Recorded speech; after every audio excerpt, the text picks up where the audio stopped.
Hello and welcome to SPM IS Academy. Today we'll analyze important newspaper articles of 16th October 2024. Please note you can download the PDF version of today's newspaper analysis by clicking the link given in the comment section. This is the list of the topics that we'll be covering from today's newspaper. The first article is about World Food Day 2024. This topic is important from our syllabus GS Paper 3 Indian Economy point of view. देखिए, आज का दिन 16 अक्टूबर दुनिया भर में world food day की तरह celebrate किया जाता है और पर्पस इस डे को सेलिब्रेट करने के पीछे है कि फूड प्रोडक्ट्स के वेस्टेज ना हो, इसके लिए दुनिया भर में अवेयरनेस क्रिएट किए जाएं। Theme of 2024 world food day is right to foods for a better life and a better future. अगर फूड स्कार्सिटी की बात की जाए या फूड इनसिक्योरिटी की बात की जाए तो एक रिपोर्ट पब्लिश करता है यूनाइटेड नेशन का specialised agency Food and Agriculture Organization FAO। उस रिपोर्ट को शॉर्ट में कहते हैं SOFI report, State of Food Insecurity report. उसके हिसाब से सोफी रिपोर्ट ऑफ 2023 इसके हिसाब से दुनिया भर में 733 million people are facing hunger. So it's a huge number. ये डेटा अगर आप याद रख पाए तो मेंस एग्जाम में अगर हंगर पे कोई प्रश्न आए, जनरल प्रश्न, इंडिया स्पेसिफिक नहीं है, एक जेनरिक प्रश्न आए अगर हंगर पे, तो आप इस डेटा का इस्तेमाल कर सकते हैं कि आज पर Sophie report release by FAO and United nation in collaboration of year 2023, it was found that 733 million people across the world face hunger. अगर भारत के अंदर अगर बात की जाए तो भारत में फूड प्रोडक्शन को इंक्रीज करने के लिए ऑफ डिफरेंट टाइप्स अलग अलग तरीके की इंटरवेंशंस की गई हैं भारत सरकार द्वारा। For example green revolution 1960s में लाया गया for increase in production of cereals like wheat and rice.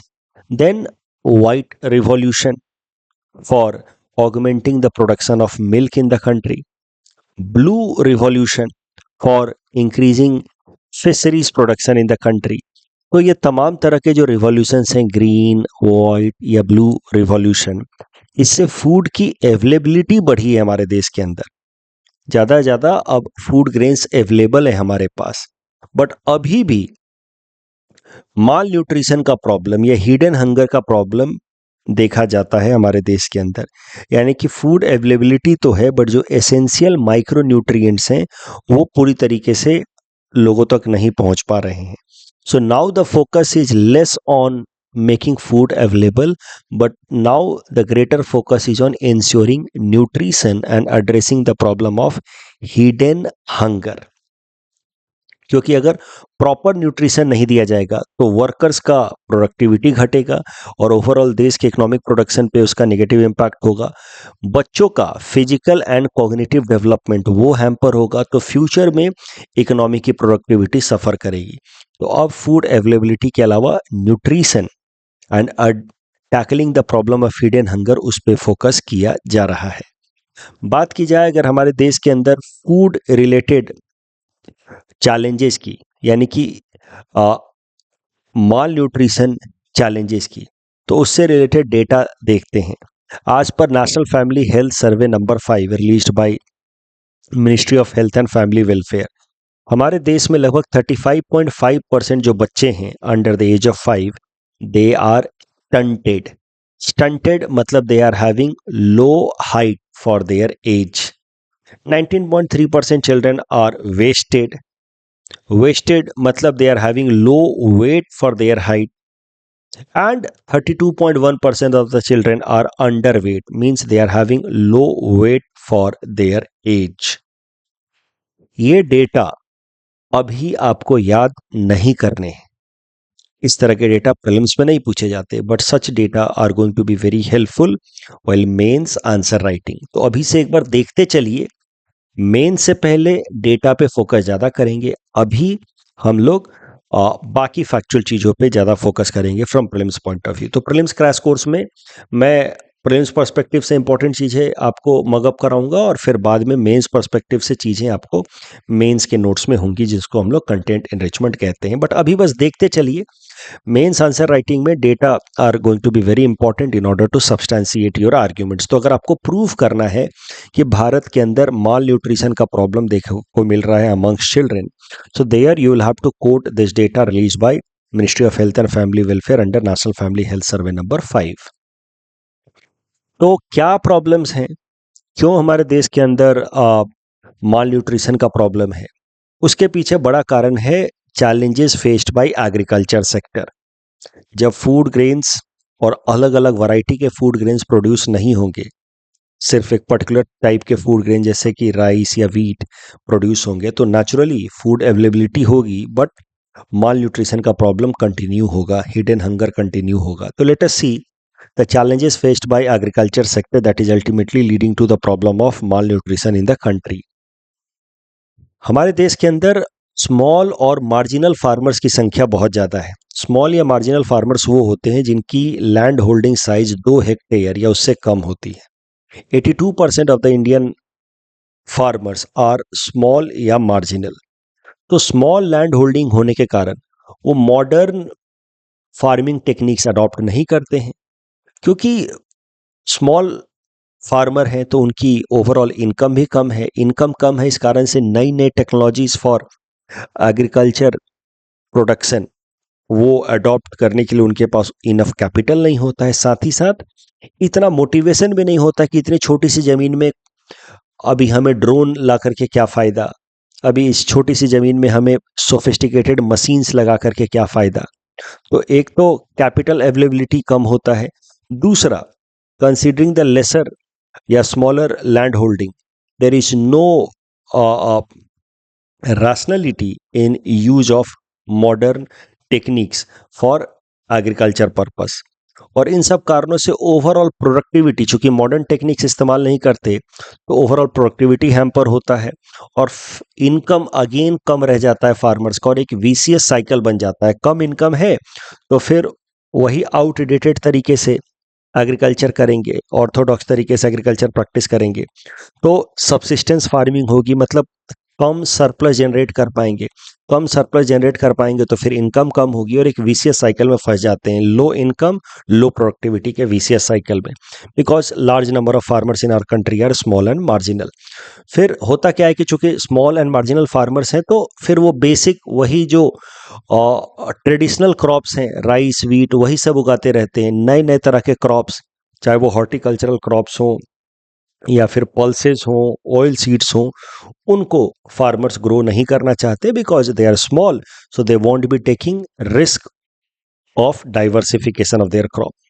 उसके अलावा एक्सेसिव यूज ऑफ सिंथेटिक या केमिकल फर्टिलाइजर और एक ही तरह की क्रॉपिंग को बार बार जिसको कहा जाता है मोनोक्रॉपिंग, वही बार बार ग्रो करने के कारण और एक्सेसिव ग्राउंड वाटर एक्सट्रैक्शन के कारण धीरे धीरे सॉइल हेल्थ जो है वो डिग्रेड हो रहा है, सॉइल की प्रोडक्टिविटी नीचे जा रही है।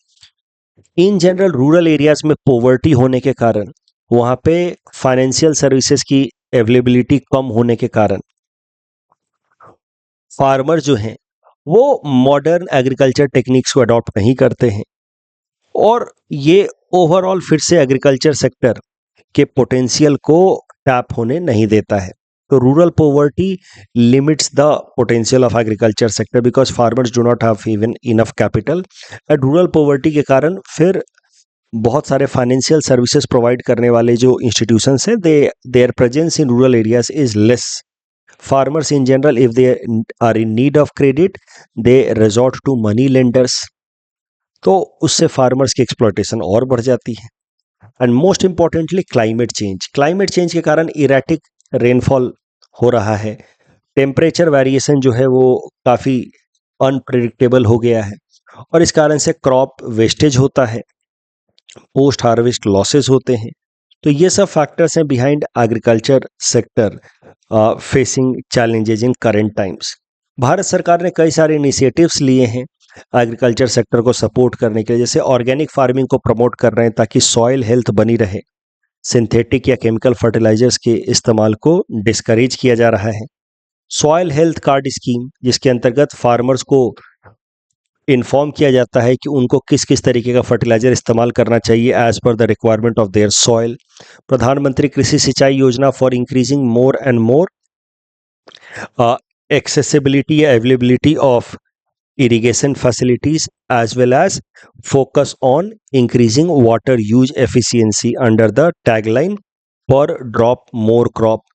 फर्टिलाइजर ज़्यादा से ज़्यादा अवेलेबल हों for the farmers and they should not be diverted towards industries for industrial purposes. इसके लिए नीम कोटेड यूरिया का कॉन्सेप्ट लाया गया कि यूरिया के ऊपर नीम कोट कर दिया जाए। इससे दो फायदा हो जाएगा कि यूरिया जो है वो पेस्टिसाइड का भी काम करेगा, at the same time that urea will not be diverted towards industry for non agricultural purposes. उसके अलावा प्रधानमंत्री फसल बीमा योजना, जिसमें फार्मर्स को उनके क्रॉप या हार्वेस्ट के लॉस के केस में उनको एक इंश्योरेंस पॉलिसी प्रोवाइड की जाती है। E NAM, it's a kind of electronic market place जिसकी मदद से farmers can do right price discovery for their crops, कि किस भारत के किस मार्केट में उनको बेहतर प्राइस मिल सकता है। And that is how farmers could address the problem of information asymmetry and do away with the middle man and could increase more and more their income and that way they could come out of that vicious cycle of poverty, inefficiency in agriculture leading to again poverty. तो ये सब तमाम initiatives हैं। मोटा मोटा इनको तो अलग अलग मैं आपको पढ़ा ही चुका हूँ बार बार न्यूज़पेपर एनालिसिस में, अलग अलग सेगमेंट में। एक बार अगर कभी भी मान लीजिए कि एग्रीकल्चर रिलेटेड मोटे मोटे इनिशिएटिव्स आपको मेंस में लिखने हैं तो ये सारी चीज़ें आप लिख सकते हैं।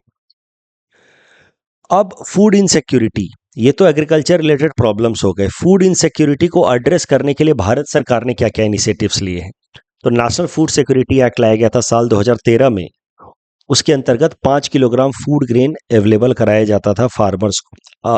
5 किलोग्राम फूड ग्रेन अवेलेबल कराया जाता था to the poor people, 80 crore poor people, bottom 50% poor people of urban area and bottom 75% poor people of rural areas. तो टोटल वो लगभग 80 या 81 करोड़ के आसपास जनसंख्या आती थी। उनको नेशनल फूड सिक्योरिटी एक्ट के अंतर्गत 5 किलोग्राम फूड ग्रेन प्रोवाइड कराया जाता था at a minimal cost of rupees 1, 2, 3 per kg, rice, wheat and coarse cereals respectively. बाद में भारत सरकार ने इसी नेशनल फूड सिक्योरिटी एक्ट के अंतर्गत स्टार्ट किया प्रधानमंत्री गरीब कल्याण अन्न योजना, जिसमें अब वो 81 करोड़ जो पुअर पॉपुलेशन है, bottom 50% of urban area and bottom 75% of rural areas, इनको free of cost 5 kilogram food grain either in the form of rice, wheat और core cereal per month available कराया जाएगा। तो जो पहले नॉमिनल फीस लिया जाता था रुपीज 1, 2 या 3, that also has been exempted under National Food Security Act and now free of cost food grain available कराया जाता है to about bottom 80 crore poor population of the country. Mid day meal scheme है जिसका नाम अब PM पोषण scheme हो गया, जिसमें चिल्ड्रन को, बच्चों को, स्कूल गोइंग चिल्ड्रन को hot cooked meal free of cost available कराया जाता है during the recess session at schools. Integrated child development service, ये काफ़ी पुराना स्कीम है, 1970s में लाया गया था। इसके अंतर्गत आंगनवाड़ी सिस्टम्स बनाए गए हैं जहाँ पे बच्चों को early childhood care in form of health as well as some basic pre primary education दिया जाता है। तो चाइल्ड को early childhood care in the form of health में उनको वैक्सीनेशन वगैरह दिया जाता है, प्लस उनके न्यूट्रिशन का ध्यान रखा जाता है कि उनको 6 साल से कम उनके बच्चों को क्या क्या चीज़ें दी जानी चाहिए फॉर राइट कॉग्निटिव डेवलपमेंट, क्योंकि जो भी हमारा मेन कॉग्निटिव डेवलपमेंट होता है वो फर्स्ट 6 ईयर्स में ही होता है। तो इसलिए इंटीग्रेटेड चाइल्ड डेवलपमेंट सर्विसेज इस इनिशिएटिव जिसके अंतर्गत आंगनवाड़ी सिस्टम्स बनाए गए हैं, they are going to be और they act very important role as far as early cognitive development of children are concerned।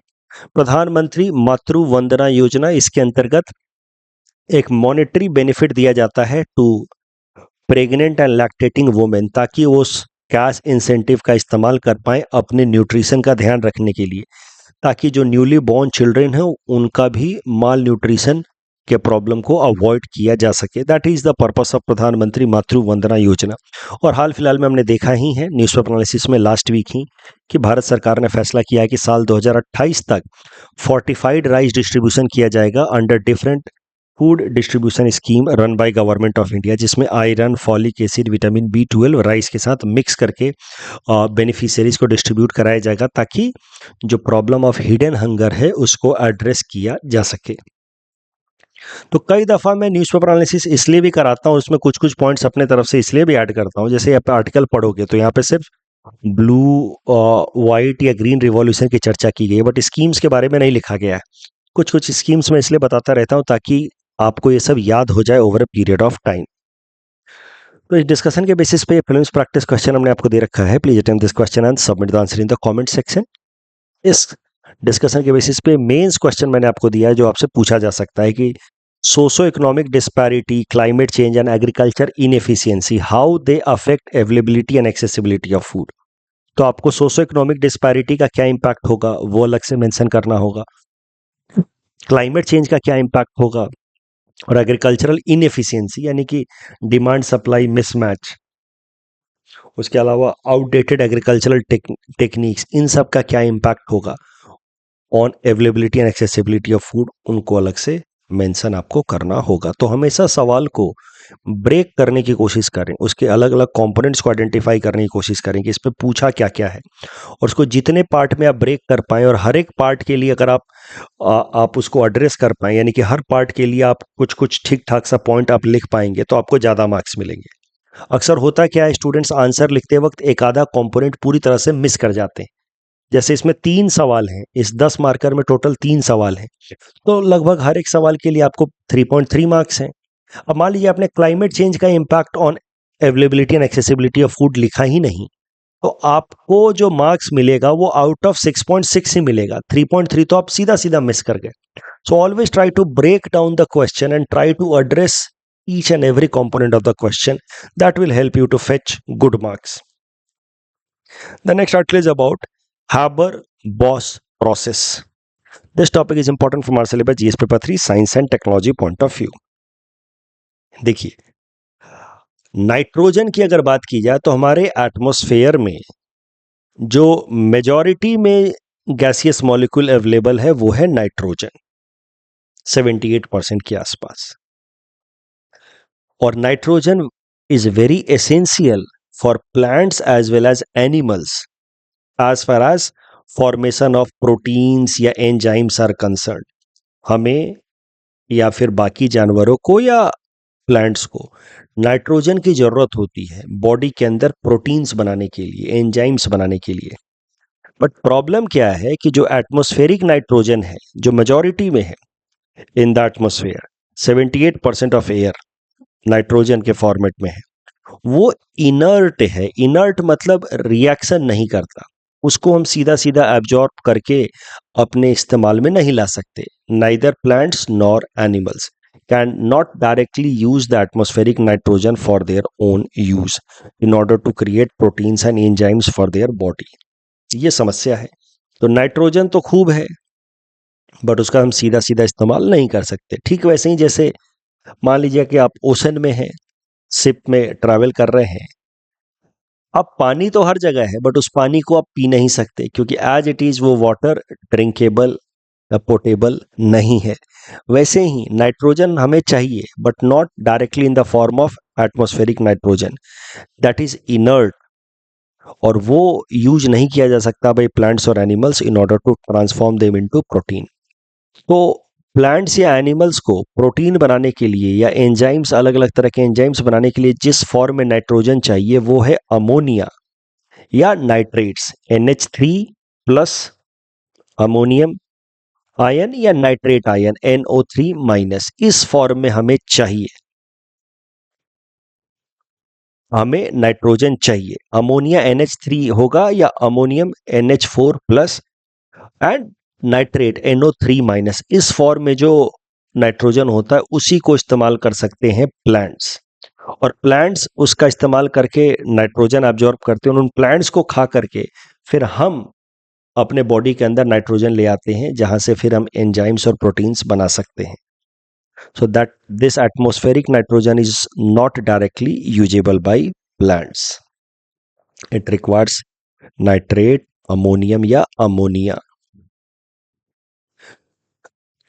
अब होता क्या है, तो फिर प्लांट्स को मिलता कैसे है नाइट्रेट, अमोनियम या ammonia in order to make enzymes या प्रोटीन? तो कुछ नेचुरल प्रोसेसेस हैं, जैसे लाइटनिंग, बिजली का चमकना। उससे होता क्या है कि एटमॉस्फेरिक नाइट्रोजन ब्रेक कर जाता है, और some of the atmospheric nitrogen breaks and then it combines with oxygen to form nitrate. उसके अलावा सॉइल के अंदर कुछ ऐसे बैक्टीरियाज होते हैं जो एटमॉस्फेरिक नाइट्रोजन को एब्जॉर्ब कर लेते हैं और फिर उसको वो कन्वर्ट कर देते हैं इन अमोनिया, जिसको फिर प्लांट यूज कर सकता है फॉर इटसेल्फ। तो इन एक्टिविटीज को कहा जाता है nitrogen fixation. Nitrogen fixation is the process in which nitrogen is taken from atmosphere in the form of molecule, that is N2, and then converted into nitrogen compounds like ammonia or nitrate, which is useful for biochemical processes by plants. तो plants ammonia या nitrate के form में nitrogen को use कर पाते हैं, और atmospheric nitrogen को अमोनिया या नाइट्रेट के फॉर्म में कन्वर्ट करने का जो प्रोसेस है, उसी को कहा जाता है नाइट्रोजन फिक्सेशन। और नाइट्रोजन फिक्सेशन के कुछ नेचुरल तरीके हैं, लाइटनिंग या फिर use of nitrogen fixing bacteria. ये जो नाइट्रोजन फिक्सिंग बैक्टीरिया हैं, ये मेनली लेग्यूम प्लांट्स में उनके रूट्स में पाए जाते हैं। लेग्यूम प्लांट्स ज़्यादातर जो पल्सेस हैं, dry beans, chickpeas, lentils and fresh peas, soybeans, इन सब को कहा जाता है लेग्यूम फैमिली ऑफ प्लांट्स। और इनके रूट्स में बैक्टीरियाज होते हैं जो कहे जाते हैं nitrogen fixing bacteria, because they have capacity to absorb atmospheric nitrogen and convert them into usable nitrogen compound like ammonia and nitrate, and that is why these nitrogen fixing bacteria are considered to be very useful as well as far as soil health is concerned. जिन soil के अंदर legume plants उगाए जाते हैं, वहाँ पे ये nitrogen fixing bacterias आ जाते हैं और फिर वो सॉइल के अंदर नाइट्रोजन को एब्जॉर्ब करते हैं और कन्वर्ट करते हैं इन the form of ammonia and nitrate, जिससे सॉइल जो है वो हेल्दी हो जाता है, सुटेबल हो जाता है for growing more and more crops. इसीलिए पिछले टॉपिक में मैंने आपको कहा था कि ये जो मोनोक्रॉपिंग है, एक ही तरीके का क्रॉप उगाते रहना, राइस राइस राइस या वीट वीट वीट उगाते रहने से क्या होता है, सॉइल का हेल्थ खराब होता है। तो बीच बीच में हमें लेग्यूम क्रॉप्स उगाते रहने चाहिए, इंटर क्रॉपिंग में लेग्यूम क्रॉप्स उगाते रहना चाहिए, जिससे सॉइल के अंदर नेचुरल तरीके से नाइट्रोजन फिक्सिंग बैक्टीरियाज आते रहें। तो आई होप ये दो बात आपको समझ आई। एटमॉस्फेरिक नाइट्रोजन सीधा सीधा प्लांट्स के किसी काम का नहीं है, उसको चाहिए नाइट्रोजन इन दिस फॉर्म। इस फॉर्म में नाइट्रोजन को लाने के लिए कुछ नेचुरल प्रोसेसेस हैं, जैसे lightning and nitrogen fixing bacterias. But ये दोनों ही प्रोसेस जो नेचुरल तरीके से काम करते हैं, they are insufficient to meet the global food need. अगर बस इसी प्रोसेस को छोड़ दिया जाए तो फिर नाइट्रोजन फिक्सिंग इतना कम होगा कि क्रॉप प्रोडक्शन हमारी ज़रूरतों के हिसाब से काफ़ी कम रह जाएगा, and that will lead to extreme food insecurity. तो इसी कारण से एक इंडस्ट्रियल प्रोसेस डेवलप किया दो लोगों ने मिलकर के, Fritz Haber and Carl Bosch, in 20th century, जिसको कलेक्टिवली इनके एफर्ट को कहा जाता है हैबर बॉस प्रोसेस। इस हैबर बॉस प्रोसेस जो इन दो लोगों ने मिलकर के डेवलप किया, उसकी मदद से क्या किया जाता है कि atmospheric nitrogen N2 and hydrogen को कंबाइन करके in presence of iron based catalyst convert किया जाता है into ammonia NH3। So this Haber-Bosch process is actually a process which is used to convert atmospheric nitrogen and hydrogen into ammonia NH3। और इस तरीके से हमने artificial nitrogen fixing के method develop कर लिए। नेचुरल नाइट्रोजन फिक्सिंग के तो मेथड हैं ही, lightning and nitrogen fixing bacteria. Now we have developed artificial nitrogen fixing method also with help of Haber Bosch process, जिसमें नेचुरल नाइट्रोजन मॉलिक्यूल और hydrogen molecule को हम लोग अमोनिया में कन्वर्ट करते हैं और वहां से फिर नाइट्रोजन बेस्ड सिंथेटिक फर्टिलाइजर या केमिकल फर्टिलाइजर्स बनाए जाते हैं। जिसकी मदद से फिर दुनिया भर के प्लांट्स को, क्रॉप्स को वो nitrogen in usable form available कराया जाता है, जिससे फिर ज़्यादा क्रॉप्स को डेवलप किया जाता है। अगर ये हैबर बॉस प्रोसेस नहीं होता तो फिर ये नाइट्रोजन बेस्ड सिंथेटिक फर्टिलाइजर्स नहीं डेवलप होते, and about 1/3 of the global population would face acute food shortage, क्योंकि ये जो नेचुरल प्रोसेस है that is not enough to grow required amount of food grain. तो ये हैबर बॉस प्रोसेस ने, जिसने आर्टिफिशियल तरीके से नाइट्रोजन फिक्सेशन का मेथड डेवलप कर दिया, जिसकी मदद से synthetic fertiliser, nitrogen based synthetic fertiliser बनाए जाते हैं, it has help in augmenting food crop production across the world, and that is how it has been helpful in addressing the problem of food shortages। और इसने agriculture productivity को increase किया है, global food supply को increase किया है। But ये जो हैबर बॉस प्रोसेस है, इसके कई सारे पॉजिटिव इम्पैक्ट हैं। Of course it has helped in addressing the problem of Food insecurity, but इसका इन्वायरमेंट के ऊपर कुछ नेगेटिव इम्पैक्ट भी है। जब एक्सेसिव फर्टिलाइजर यूज किया जाता है एग्रीकल्चरल लैंड के ऊपर, नाइट्रोजन बेस्ड फर्टिलाइजर्स, तो उनमें से कुछ फर्टिलाइजर जो है बारिश के पानी के साथ बिकॉज ऑफ रन ऑफ आसपास के वाटर बॉडीज में जाकर के मिल जाते हैं, जैसे पॉन्ड या लेक में जाकर के मिल गया, और फर्टिलाइजर आकर के पॉन्ड के वाटर में मिल गया। अब पॉन्ड के अंदर जो थोड़े बहुत एल्गी होते हैं, वाटर बेस्ड प्लांट्स, वो इन फर्टिलाइजर्स की मदद से, नाइट्रोजन बेस्ड फर्टिलाइजर की मदद से, वो एल्गी फास्ट पेस से ग्रो करने लगते हैं। इसको कहा जाता है एल्गल ब्लूम या प्रोसेस ऑफ यूट्रोफिकेशन। और एल्गल ब्लूम जब होता है तो पूरा का पूरा वाटर बॉडी जो है वो एल्गी से कवर हो जाता है, जिस कारण से फिर सनलाइट जो है, जब बहुत ज़्यादा एल्गल ब्लूम हो जाता है, एल्गी बहुत ज़्यादा ग्रो कर जाता है, तो फिर sunlight is not able to penetrate within. उसके अलावा oxygen supply also get cut down to some extent. Sunlight mainly does not get to penetrate within this water body, और धीरे धीरे पूरा का पूरा वाटर बॉडी जो है पॉल्यूट हो जाता है, और वाटर बॉडी में जो नीचे साइड के जो ऑर्गेनिजम्स हैं, खासकर fishes and all, they start dying. तो एक बार फिर से इस इमेज की मदद समझिए, fertiliser, excessive use of fertiliser, nitrogen based fertiliser, तो रन ऑफ के थ्रू या लीचिंग यानी कि ग्राउंड वाटर से मिक्स होकर के it moves to the ultimate adjacent water body, और एडजेसेंट वाटर बॉडीज में फिर क्या होगा कि एल्गीज को मिला ये नाइट्रोजन बेस्ड फर्टिलाइजर, तो एल्गी ब्लूम हो गया। एल्गी जब ब्लूम होने लगा तो फिर सनलाइट को ब्लॉक करने लगता है। जब सनलाइट को ब्लॉक करने लगता है तो जो नीचे में जो फिशेज हैं, they start getting suffocated, they start dying also, और इससे पूरा का पूरा जो वाटर बॉडी है वो पॉल्यूट होने लगता है। So that is one issue associated with excessive use of nitrogen based fertiliser. फिर एक्सेसिव नाइट्रोजन फर्टिलाइजर इस्तेमाल करने से होता क्या है, some of the nitrogen escapes in the atmosphere in the form of nitrogen oxide, and this nitrogen oxide again mixes with rain water in order to come down on earth in the form of nitric acid, जिसको कहा जाता है acid rain. तो nitrogen oxide गया rain water H2O के साथ मिल करके वापस से अर्थ पे आया इन the form of nitric acid causing acid rain. Plus ये जो प्रोसेस है हैबर बॉस प्रोसेस, जिसमें नाइट्रोजन और हाइड्रोजन को मिक्स किया जाता है, इसमें बहुत सारी एनर्जी चाहिए होती है, पावर या इलेक्ट्रिसिटी चाहिए होती है। उन्हें इलेक्ट्रिसिटी को प्रोड्यूस करने के लिए फिर हमें कोल बर्न करना होता है। कोल बर्न करने से ग्रीन हाउस गैसेज जैसे कि कार्बन डाइऑक्साइड इमिशन होता है। That makes overall this Haber Bosch process environmental damaging process. इस डिस्कशन के बेसिस पे प्रीलिम्स प्रैक्टिस क्वेश्चन हमने आपको दे रखा है। Please attempt this question and submit the answer in the comment section. The next article is about green washing guidelines. This topic is important from our syllabus GS paper 4 ethics and integrity point of view.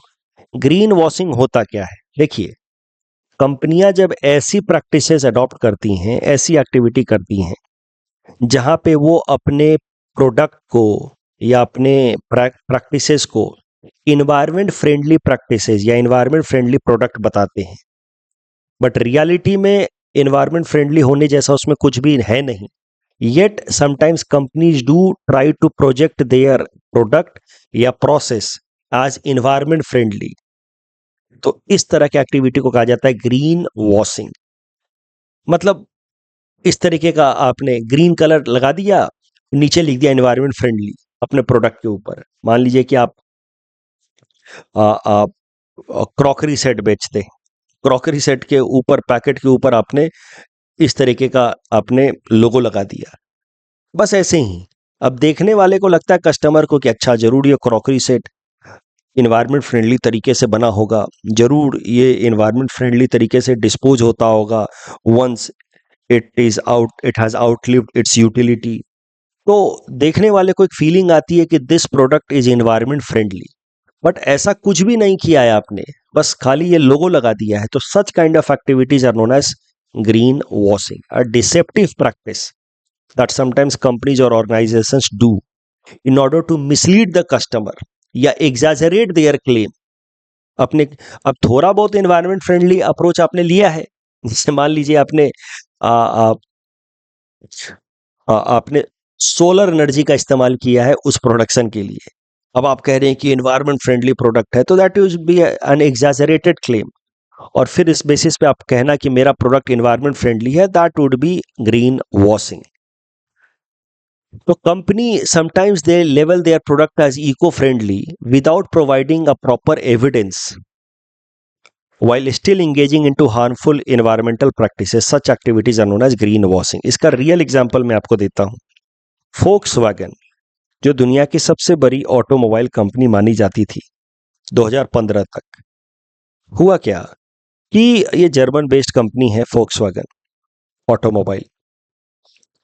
इनके गाड़ियों में diesel based engines में एक cheating device लगा हुआ पाया गया। ऐसा डिवाइस ये लगा करके अपने व्हीकल्स में लगा करके बेचते थे, जिससे व्हीकल इमिशन तो खूब ज्यादा कर रहा हो बट उसको डिटेक्ट करना पॉसिबल ना हो। इस तरह का डिवाइस लगा करके वो अपने व्हीकल्स को बेच रहे थे। इमिशन 40 टाइम्स ज्यादा कर रहा था। नाइट्रोजन ऑक्साइड जितना गवर्नमेंट नॉर्म्स के हिसाब से लीगली परमिटेड होना चाहिए, उससे 40 टाइम्स ज्यादा नाइट्रोजन ऑक्साइड इमिशन हो रहा था। But because of the cheating device वो इमिशन डिटेक्टर में काफी लो दिखता था। और फोक्सवैगन वाले क्लेम कर रहे थे कि हमारी कंपनी और हमारे प्रोडक्ट जो है वो एनवायरनमेंट फ्रेंडली है। सच activity would be example of green washing. आपका प्रोडक्ट है असल में एनवायरनमेंट डैमेजिंग, लेकिन आप चीटिंग डिवाइस लगा करके, यानी कि आप मिसलीड कर रहे हैं कस्टमर्स को, चीटिंग डिवाइस लगा करके आप अपने प्रोडक्ट को एनवायरनमेंट फ्रेंडली तरीके से प्रोजेक्ट कर रहे हैं। तो this is an example of green washing. तो एथिक्स पेपर में अगर कभी भी कॉर्पोरेट गवर्नेंस, कॉर्पोरेट एथिक्स में प्रश्न आ जाए कि कॉर्पोरेट्स को क्या क्या चीजें नहीं करनी चाहिए if they have to act in ethical manner, तो उसमें एक चीज आप जरूर मेंशन कर सकते हैं कि they must not engage into green washing activity. अभी करंट न्यूज क्या है ग्रीन वॉशिंग से रिलेटेड, तो हमने 2-3 महीने पहले भी न्यूज़पेपर एनालिसिस में देखा था। हाल फिलहाल में भारत सरकार की एजेंसी है central Consumer Protection authority which works under ministry of consumer affairs. ये एक डिटेल्ड गाइडलाइन लेकर के आई है कंपनियों के लिए, ताकि कंपनियां ग्रीन वॉशिंग एक्टिविटी ना कर पाए। So basically this detailed guideline has been brought by Central Consumer Protection Authority which has been named Guidelines for Prevention and Regulation of Greenwashing or Misleading Environmental Claims। इसका main मकसद है कि जो misleading advertisements हैं with respect to green washing उसको रोका जा सके। इस डिस्कशन के बेसिस पे प्रीलिम्स प्रैक्टिस क्वेश्चन हमने आपको दिया है। Please attempt this question and submit the answer in the comment section. The next article is about hard interceptor missile. This discussion is important from prelims point of view. HARD stands for Terminal High Altitude Area Defense. It is an air defense system. Air defense system हमने कुछ दिनों पहले भी देखा था जब हम S-400 triumph missile के बारे में देख रहे थे, जो भारत ने खरीदा है रसिया से। याद कीजिए, कोई incoming aerial missile from an enemy, अगर उसको हम हवा में ही, एयर में ही डिस्ट्रॉय करना चाहते हैं तो हमें एयर डिफेंस सिस्टम लगाना होगा, which will also include missile system, but that will not be used to attack someone but to defend us from the incoming aerial threats। इस तरीके के सिस्टम को कहा जाता है एयर डिफेंस सिस्टम। तो भारत ने S-400 मिसाइल खरीदे हैं रसिया से, which is part of India's air defence system. वैसे ही अमेरिका ने बनाया है third, which is an air defence system. It can intercept and destroy short, medium and intermediate range of incoming ballistic missiles from an enemy. तो America की army इसका इस्तेमाल करती है। थार्ड का जो रेंज है इंटरसेप्शन का वो लगभग 200 किलोमीटर का है, यानी कि थार्ड से भी ज़्यादा इफेक्टिव है S-400, क्योंकि उसका रेंज कितना है 400 किलोमीटर। करंट न्यूज़ ये है कि आपको पता है कि now Israel is engaging into conflict with several regional countries of West Asia. हाल फिलहाल में लेबनान से उसका कॉन्फ्लिक्ट चल रहा है, उसके पहले ईरान से उसका कॉन्फ्लिक्ट चल रहा था। तो अब इजराइल को तो सपोर्ट करता है US, sometimes Israel is known as America's check post in West Asia. तो इजराइल को सप्लाई कर रहा है America hard system, along with some American military personnel also have been sent to Israel to protect it from any possible attack from the hostile neighbors like Lebanon और Iran. Hard के ऊपर UPSC ने साल 2018 prelims में यह प्रश्न पूछा था। So attempt this question and submit the answer in the comment section. Predator high altitude drones. So India has bought 31 Predator high altitude drones from the US. Again, this is important from prelims exam point of view. Mains में कहीं passing reference में आप इस्तेमाल कर सकते हैं। ये जो Predator high altitude drones हैं, ये एक बार में 40 घंटे तक फ्लाई कर सकते हैं at a height of 40,000 feet. और ये ड्रोन्स जो हैं ये मामूली ड्रोन्स नहीं हैं।